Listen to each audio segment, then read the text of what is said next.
DTX 500 DRPS2. ang suplemento nga nagatinlo sang aton dugo.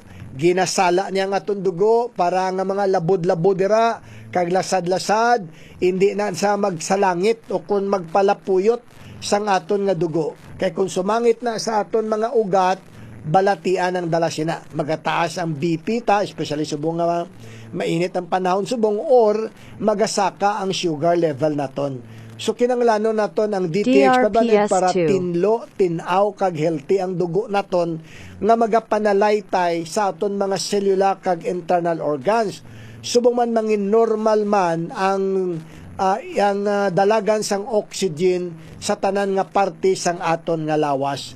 Kinanglanon naton ang DTX 500 nga suplemento adlaw-adlaw para malayo kita sa balatan, especially inang mga balatian nga tuga sang abnormalities sa aton dugo. DRPS2. Araman ang Mighty C nga vitamin C, ang ascorbic acid nga vitamin C nga nagahatag sa aton sang resistensya nga dugang 8 ka oras, no, adlaw-adlaw.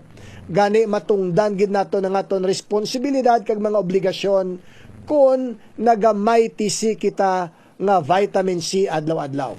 Mighty C nga vitamin C kag DTX 500. Pangitaan nyo gid ang may tatak, DRPS2. klinika, alternatibo, medisina. Kaya mo na siyang tatak urig, tatak aprobado, kag tatak garantisado.